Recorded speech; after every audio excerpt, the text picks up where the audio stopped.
Sejam bem-vindos, queridos ouvintes, a uma jornada através do tempo e das escolhas que definem nossa humanidade. Hoje vou compartilhar com vocês a história de Clara, uma jovem que descobriu que a coragem não é a ausência do medo, mas a capacidade de fazer o que é certo quando tudo conspira contra nós. Em tempos de incerteza e isolamento, ela enfrentou um dilema que testaria os limites de sua consciência. Adoro saber de onde vem nossa comunidade de apaixonados por histórias. E não esqueçam de se inscrever no canal e deixar aquele like. Vocês fazem toda a diferença para que eu possa continuar trazendo essas narrativas que tocam nossa alma. Ano 2021, período de pandemia. Local: uma grande cidade brasileira. O apartamento no quarto andar exalava o aroma persistente de fritura que subia pelas escadas sem elevador, misturado ao cheiro de desinfetante barato e esperanças adiadas. Antes de começarmos, me contem nos comentários.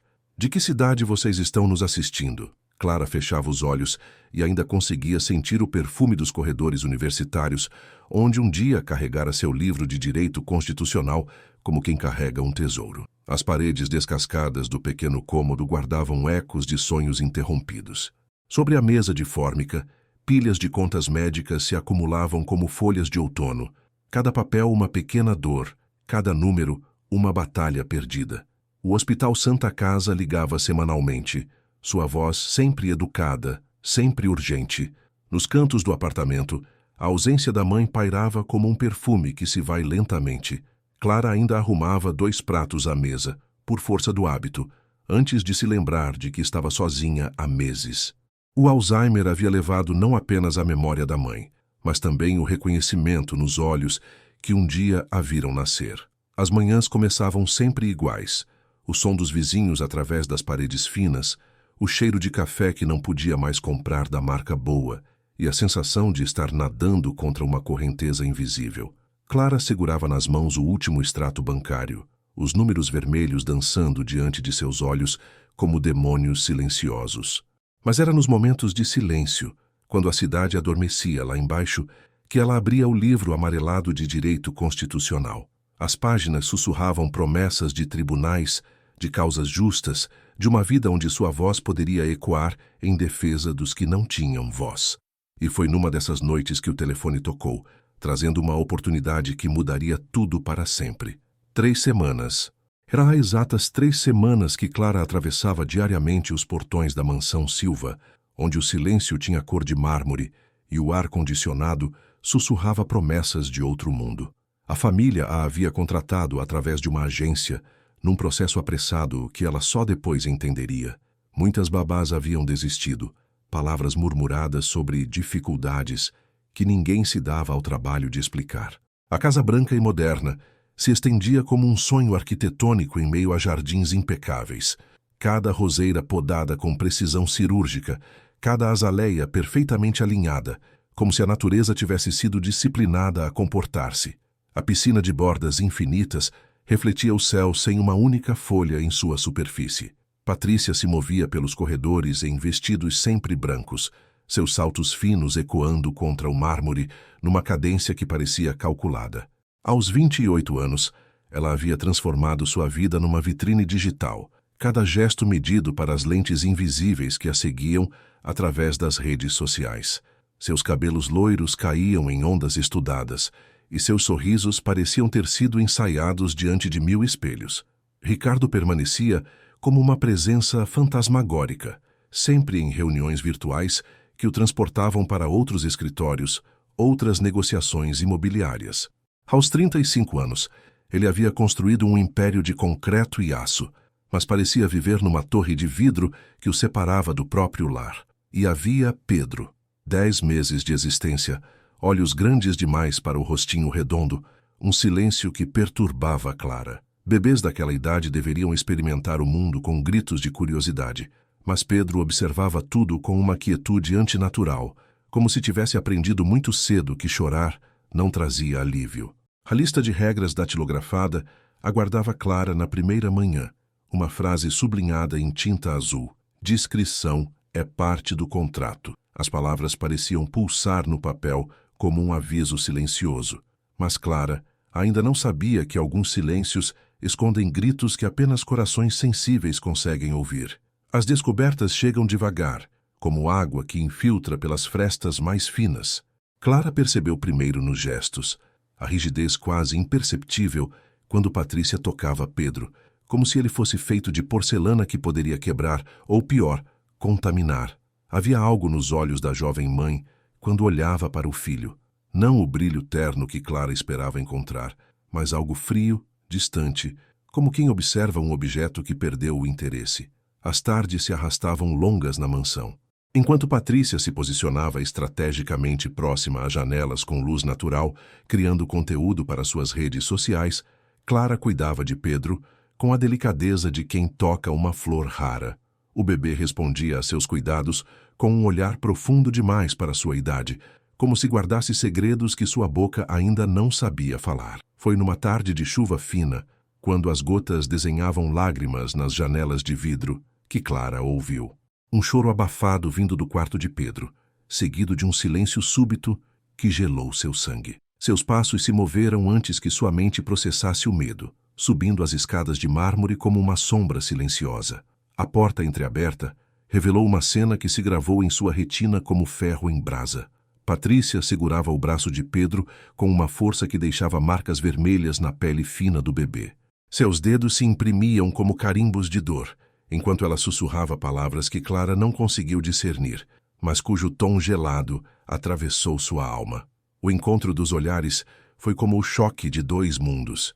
Patrícia se endireitou lentamente, seus lábios se curvando num sorriso que não chegava aos olhos. Clara, disse ela, sua voz doce como mel venenoso, espero que você compreenda que lealdade paga melhor que honestidade. Você entende o que estou dizendo, não é? E naquele momento, Clara entendeu que havia entrado não apenas numa casa, mas numa guerra silenciosa, onde inocência era o campo de batalha. A confrontação chegou envolvida na normalidade enganosa de uma tarde qualquer. Clara preparava a papinha de Pedro quando Patrícia surgiu na cozinha com uma mamadeira nas mãos, o líquido em seu interior mais turvo que o habitual, carregando um aroma estranho que não conseguia identificar. «Quer-se esta?» disse Patrícia, estendendo a mamadeira com um sorriso que não disfarçava a frieza por trás. Pedro precisa tomar tudo. As mãos de Clara tremeram imperceptivelmente ao segurar o objeto. O líquido se movia com uma viscosidade diferente e uma intuição primitiva gritou em seu peito como sirene de alarme. «O que tem aqui?» perguntou, sua voz mais firme do que esperava. «Vitaminas especiais», respondeu Patrícia, seus olhos estreitando. «Para o bem dele». O silêncio que se seguiu foi denso como neblina. Clara olhou para Pedro, que a observava com aqueles olhos grandes demais, confiantes demais. Não conseguia, não podia entregar aquela mamadeira sem saber o que continha. «Eu não vou dar isso para ele», disse ela, colocando a mamadeira sobre o balcão de mármore com um cuidado que contrastava com a firmeza de sua decisão. O sorriso de Patrícia se desfez como açúcar na chuva. «Você sabe que 15 babás já passaram por esta casa? A pandemia trouxe tantas dificuldades para encontrar profissionais competentes». Suas palavras escorreram carregadas de ameaça velada. «Da próxima vez, não haverá conversa, haverá demissão. E eu garanto que nenhuma agência da cidade voltará a te contratar». Naquela noite, trancada em seu apartamento com cheiro de fritura, Clara pesquisou na internet como denunciar abuso infantil anonimamente. As páginas brilharam no escuro como faróis de esperança, mostrando caminhos que ela não sabia que existiam.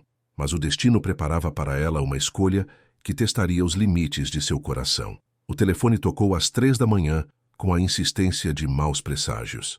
Clara atendeu já sabendo que do outro lado da linha a vida havia se complicado mais uma vez, como sempre acontecia nos momentos em que menos podia suportar. «Senhora Clara», a voz da enfermeira do Hospital Santa Casa carregava aquela gentileza profissional que antecede más notícias. «Sua mãe teve uma crise relacionada ao Alzheimer. Precisamos de autorização para continuar o tratamento especializado». As palavras flutuaram no ar como folhas ao vento, cada uma carregando o peso de escolhas impossíveis. O tratamento especializado custava o equivalente a 6 meses do salário que recebia na mansão Silva. 48 horas. Era o prazo que lhe davam para conseguir o dinheiro, ou ver sua mãe transferida para a ala comum, onde o cuidado seria diferente. Clara se vestiu em silêncio no apartamento escuro, suas mãos tremendo enquanto preparava café que não conseguiria beber. Pela janela, a cidade dormia alheia aos dilemas que se desenrolavam em apartamentos pequenos e corações grandes demais para tanto sofrimento. No hospital, os corredores cheiravam a desinfetante e lágrimas não derramadas. Sua mãe jazia na cama, os olhos abertos, mas vazios, olhando através de Clara como se ela fosse feita de vidro. O Alzheimer havia roubado não apenas as memórias, mas também a chance de uma despedida consciente. Mãe, sussurrou Clara segurando a mão que já não a reconhecia. O que eu faço? Mas a mulher que um dia a embalara cantando cantigas de ninar apenas continuou olhando para o infinito, onde Clara não conseguia alcançá-la. O dilema se cristalizou com a frieza do mármore: salvar a mãe ou proteger Pedro. 48 horas para escolher entre dois amores impossíveis. E Clara compreendeu que algumas decisões nos transformam para sempre, independentemente do caminho que escolhemos. A decisão nasceu lentamente, como a aurora em dia nublado. Clara voltou à mansão no dia seguinte, carregando mais que o peso de sua escolha. Carregava o celular velho que encontrara numa gaveta, sua única arma numa guerra que não havia escolhido lutar. O plano era simples na teoria, aterrorizante na prática. Ela posicionaria o aparelho atrás do urso de pelúcia marrom que Pedro adorava apertar, numa angulação que captasse o centro do quarto. A tecnologia obsoleta do telefone seria compensada pela proximidade, e ela rezava para que a memória limitada do dispositivo fosse suficiente. Suas mãos tremiam enquanto ajustava o brinquedo. O ursinho a olhava com seus olhos de vidro, como se fosse cúmplice silencioso de uma missão que poderia salvar uma vida. Clara verificou 3 vezes o ângulo, certificando-se de que a lente ficasse disfarçada entre as dobras do tecido marrom. A casa parecia diferente naquele dia. O mármore soava mais frio sob seus passos.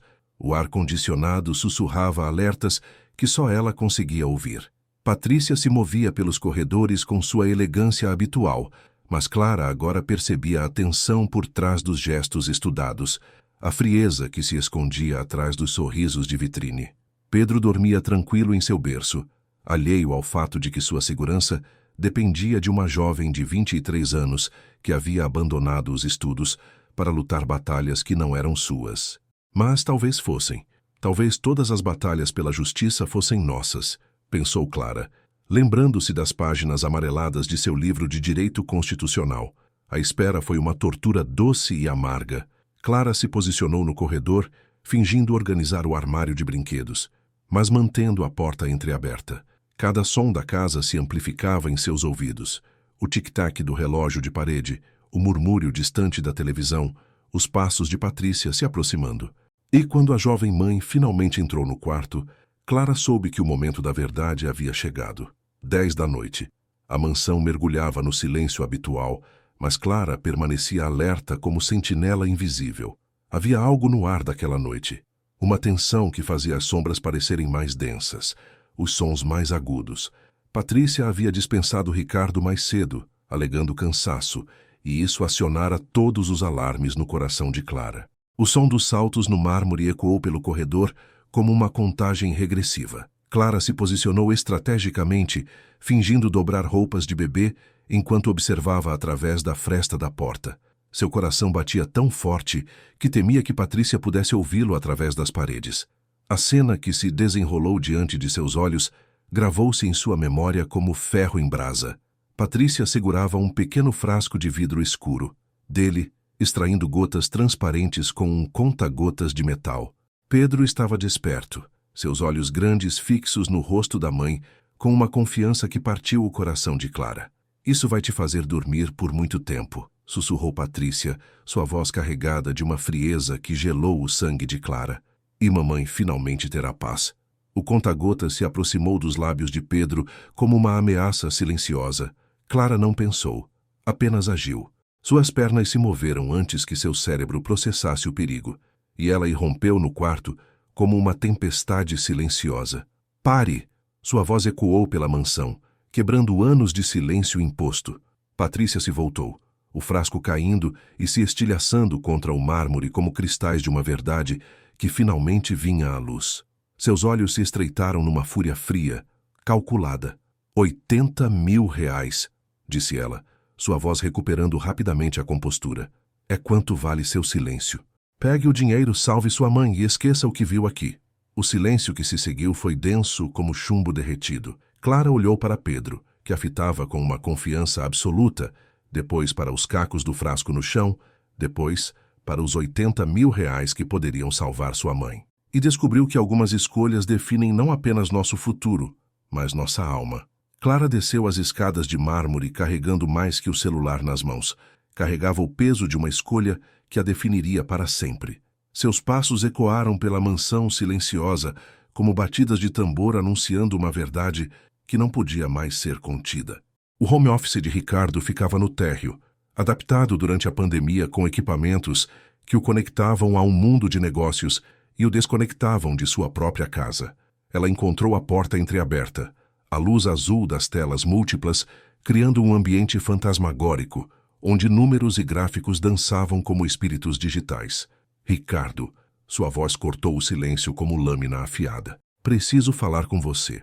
Ele se voltou na cadeira executiva, sua expressão passando da irritação inicial à preocupação quando viu a seriedade no rosto de Clara. Aos 35 anos, Ricardo havia aprendido a ler pessoas através de negociações complexas, e algo no olhar da jovem babá o alertou de que não se tratava de uma conversa comum. Clara estendeu o celular, a tela pequena exibindo uma verdade que mudaria tudo. O vídeo era trêmulo, gravado através da fresta de uma porta, mas inequívoco. Patrícia aparecia claramente segurando o conta-gotas sobre Pedro, sua voz audível sussurrando palavras que nenhuma mãe deveria pronunciar. O silêncio que se seguiu foi devastador. Ricardo observou o vídeo 3 vezes, seus olhos se enchendo de uma compreensão dolorosa. As marcas nos braços de Pedro, que ele atribuíra à sensibilidade da pele, ganharam um significado sinistro. Os choros abafados que às vezes ouvia à noite e que Patrícia sempre explicava com desculpas plausíveis. Onde ela está? Perguntou ele, sua voz carregada de uma fúria contida que fez as janelas de vidro parecerem tremer. No quarto de Pedro, respondeu Clara. Ricardo subiu as escadas 3 degraus por vez, Clara seguindo atrás como uma sombra silenciosa. A confrontação foi rápida e definitiva. Sai da minha casa, gritou ele, sua voz ecoando por toda a mansão. Agora. E assim, uma verdade que fermentara no silêncio finalmente explodiu, mudando para sempre o destino de todos os envolvidos. Os meses que se seguiram foram um turbilhão de depoimentos, investigações e descobertas que se desdobravam como camadas de uma verdade complexa. A pandemia tornou os processos mais lentos, as audiências virtuais criando uma distância estranha entre a justiça e a realidade, mas Clara perseverou, através de cada etapa, com a determinação de quem finalmente havia encontrado seu propósito. O delegado responsável pelo caso, um homem de meia idade com olhos cansados de tanto ver a humanidade em seus piores momentos, tratou Clara com uma gentileza respeitosa. Seu depoimento foi fundamental, disse ele, folheando papéis que documentavam uma história de abuso sistemático. Sem sua coragem, Pedro poderia não ter sobrevivido. As evidências se acumularam como peças de um quebra-cabeças macabro. O frasco que Patrícia derrubara continha benzodiazepínicos em concentração perigosa para um bebê. Exames revelaram traços da substância no organismo de Pedro, confirmando que não havia sido a primeira tentativa. A investigação descobriu que Patrícia adquiria os medicamentos através de receitas falsas, uma rede que se desdobrava em outras descobertas perturbadoras. Durante os interrogatórios, a máscara de perfeição de Patrícia finalmente caiu. Sem as luzes suaves de suas redes sociais, sem os filtros digitais que a transformavam numa versão idealizada de si mesma, ela revelou uma frieza que gelou até os investigadores mais experientes.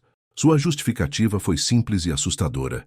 Pedro atrapalhava sua carreira de influenciadora. O julgamento aconteceu numa sala virtual, rostos pequenos em telas que decidiam o destino de vidas reais. Clara prestou seu depoimento com a voz firme, olhando diretamente para a câmera, como se pudesse alcançar a consciência de todos os que a ouviam. Falou sobre escolhas impossíveis, sobre coragem que nasce do amor, sobre a responsabilidade que todos temos de proteger os indefesos. A sentença veio numa tarde chuvosa de inverno. 6 anos de prisão por abuso infantil, tentativa de envenenamento, posse ilegal de substâncias controladas e tentativa de suborno. Patrícia recebeu o veredito sem demonstrar emoção, como se assistisse a um filme sobre a vida de outra pessoa. E Clara compreendeu que a justiça, embora às vezes lenta, ainda sabia reconhecer a coragem quando ela se manifestava. 8 meses depois, em 2022, a primavera chegou diferente. Clara caminhava pelos corredores da Universidade Federal, carregando os mesmos livros de direito, mas com um conhecimento que nenhuma sala de aula poderia ter ensinado. Suas mãos, que um dia tremeram segurando um celular para gravar a verdade, agora tomavam notas firmes durante as aulas de ética jurídica. O professor, um homem de cabelos grisalhos e olhos que haviam visto muitas batalhas judiciais, falava sobre responsabilidade social e o papel do advogado na proteção dos vulneráveis. Clara ouvia cada palavra como se fossem dirigidas especificamente a ela, entendendo que sua história não havia terminado na mansão Silva, havia apenas começado. Ricardo havia vendido a mansão branca e se mudado para uma casa menor, perto de sua irmã Fernanda, uma pedagoga com 2 filhos que enchiam o novo lar com o barulho saudável da infância feliz. A mudança fez bem a ambos. Pedro começou a demonstrar a curiosidade natural de uma criança que finalmente se sentia segura, e Ricardo redescobriu o prazer de ser pai sem as pressões de manter aparências. Aos fins de semana, Clara visitava pai e filho. Pedro a reconhecia com alegria genuína, seus bracinhos se estendendo para ela num gesto que derretia qualquer resquício de dúvida sobre as escolhas que havia feito. O menino crescia saudável, suas risadas enchendo os cômodos da casa como música celestial. A mãe de Clara havia se estabilizado no Hospital Santa Casa, recebendo o tratamento adequado para o Alzheimer. Embora os momentos de lucidez fossem raros, Clara a visitava quinzenalmente, conversando com ela sobre seus estudos, seus planos, suas esperanças.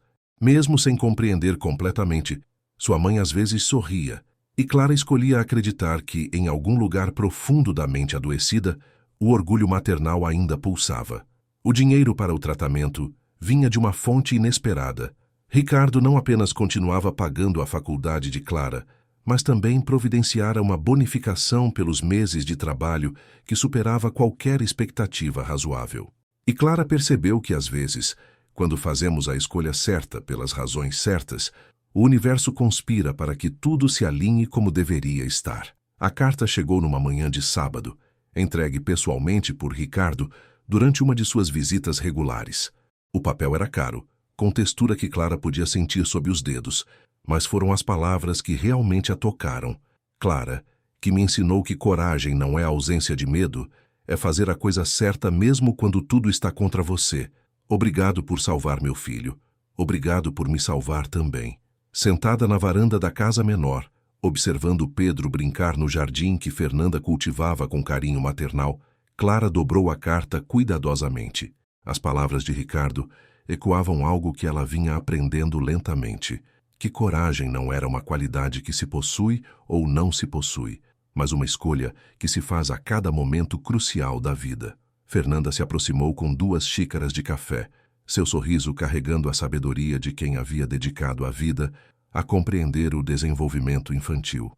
Ele está bem, disse ela, observando Pedro construir castelos na areia do pequeno tanque. Fisicamente, emocionalmente. Você salvou não apenas sua vida, mas sua capacidade de confiar no mundo.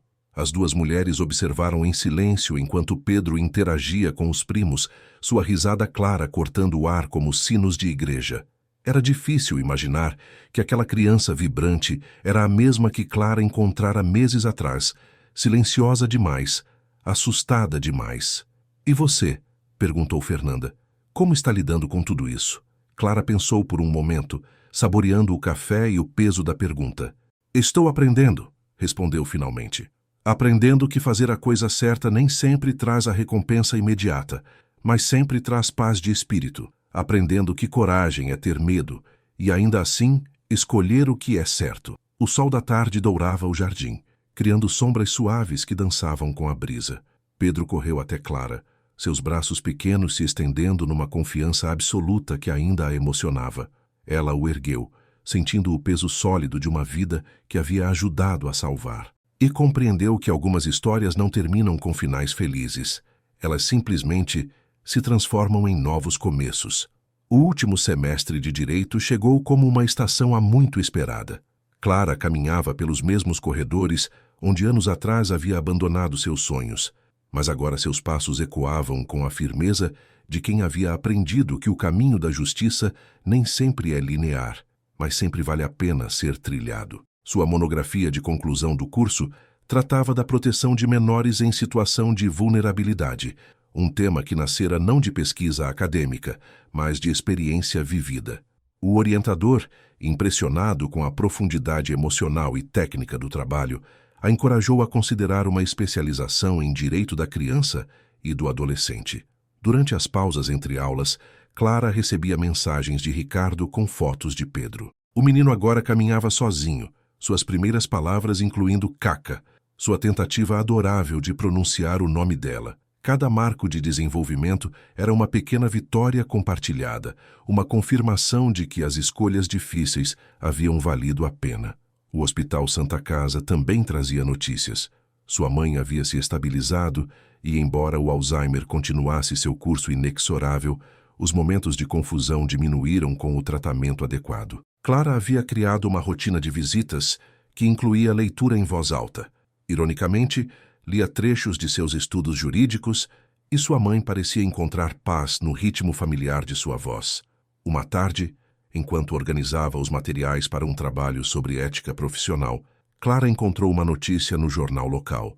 Patrícia havia sido transferida para uma penitenciária feminina de regime fechado após tentativa de intimidação de testemunhas.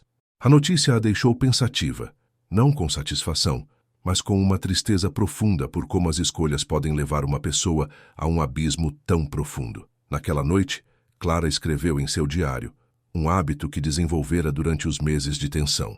Hoje compreendi que a justiça não é sobre vingança, mas sobre proteção.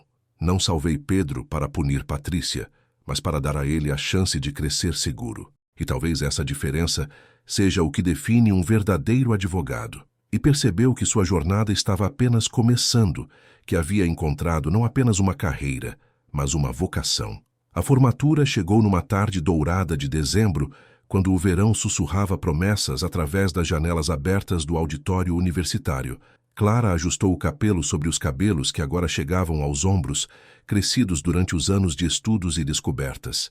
Suas mãos, que um dia tremeram segurando um celular para capturar uma verdade perigosa, agora seguravam firmes o diploma que representava muito mais que uma conquista acadêmica. Na plateia, rostos familiares. Ricardo com Pedro nos braços, Fernanda sorrindo orgulhosa. E numa cadeira de rodas na primeira fila, sua mãe. Era um dos dias de lucidez, raros mas preciosos. E quando seus olhos se encontraram, Clara viu um brilho de reconhecimento que a fez chorar sem constrangimento. O paraninfo, um juiz aposentado de cabelos brancos e voz grave, falou sobre responsabilidade social e o compromisso do advogado com a justiça. Mas suas palavras pareciam dirigir-se diretamente a Clara quando disse: a verdadeira advocacia não se aprende apenas nos livros, mas na coragem de enfrentar as injustiças, mesmo quando isso significa sacrificar nosso conforto pessoal. Após a cerimônia, no jardim da universidade onde anos atrás Clara havia tomado a difícil decisão de abandonar os estudos, Ricardo se aproximou carregando Pedro, que agora tinha quase 2 anos e olhos que brilhavam com curiosidade saudável. "Tia Caca!" gritou Pedro, estendendo os bracinhos para ela num gesto que ainda derretia seu coração. "Tenho uma proposta", disse Ricardo, sua voz carregada de emoção. "Acabei de abrir um departamento jurídico na empresa. Seria uma honra ter você como nossa primeira advogada especializada em proteção familiar." Clara olhou ao redor, para sua mãe, que sorria mesmo sem compreender completamente o momento, para Pedro, que representava todas as crianças que ainda precisavam de proteção, para Fernanda, que havia se tornado uma amiga verdadeira, para Ricardo, que havia aprendido a ser pai de verdade. E então compreendeu a grande revelação que havia guiado toda a sua jornada. Não havia escolhido salvar Pedro, havia escolhido ser quem realmente era.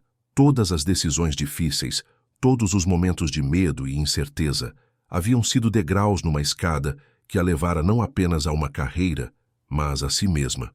Sim, respondeu Clara, sua voz clara como cristal. Mas com uma condição: nunca nos esqueçamos de que proteger os vulneráveis não é apenas um trabalho, é um chamado. 5 anos depois, o escritório de Clara ocupava um andar inteiro de um edifício no centro da cidade, mas as paredes não eram decoradas com diplomas pomposos, eram cobertas de desenhos feitos por crianças que havia ajudado ao longo dos anos. Pedro, agora com 6 anos, visitava regularmente, sempre trazendo um novo desenho onde Clara aparecia como uma super-heroína de capa azul, protegendo crianças menores. Naquela manhã de junho, Clara revisava um processo complexo quando sua secretária anunciou uma visita inesperada. Uma jovem de aproximadamente 20 anos entrou no escritório, seus olhos carregando uma mistura familiar de esperança e desespero. Doutora Clara, meu nome é Ana. Trabalho como babá e preciso de ajuda. Acho que a criança que cuido está sendo... Sua voz se quebrou, incapaz de pronunciar as palavras terríveis. Clara se levantou, reconhecendo na jovem o reflexo de si mesma 5 anos atrás. Sente-se, Ana. Conte-me tudo. Enquanto ouvia a história, mais uma variação do tema que conhecia tão bem, Clara olhou pela janela. Lá embaixo, a cidade fervilhava com suas alegrias e tragédias, seus sonhos e pesadelos. E ela estava exatamente onde deveria estar, na linha de frente da proteção dos que não podiam se proteger. Ao final do dia, depois que Ana saiu com um plano de ação e a promessa de suporte total, Clara visitou sua mãe no Hospital Santa Casa. O Alzheimer havia avançado, mas às vezes, como naquela tarde, os olhos de sua mãe ainda brilhavam com lucidez. Minha filha, sussurrou ela, segurando a mão de Clara. Você se tornou a mulher que sempre sonhei que fosse. Ricardo chegou pouco depois com Pedro, que correu para os braços de Clara com a alegria incondicional que apenas crianças amadas podem demonstrar. Tia Caca, desenho para você, gritou ele, estendendo um papel onde uma figura feminina de capa azul protegia uma criança pequena. Obrigada, meu amor, disse Clara, ajoelhando-se para ficar na altura de Pedro. Sabe por que gosto tanto dos seus desenhos? Por quê? Porque eles me lembram que fazer a coisa certa sempre vale a pena, mesmo quando é difícil. Naquela noite, em seu apartamento, agora em um bairro melhor, mas ainda simples, Clara abriu seu diário na última página. Escreveu: Hoje compreendi que nossa história não é sobre as dificuldades que enfrentamos, mas sobre as escolhas que fazemos quando enfrentamos essas dificuldades. Pedro cresceu seguro. Mamãe recebeu o tratamento que merecia, e eu encontrei meu lugar no mundo. Às vezes, quando escolhemos o amor em vez do medo, o universo conspira para que tudo se alinhe exatamente como deveria estar. Fechou o diário, olhou pela janela onde a cidade brilhava sob as estrelas e sorriu, porque havia aprendido que coragem não é a ausência do medo, é a decisão de fazer o que é certo, mesmo quando tudo está contra você.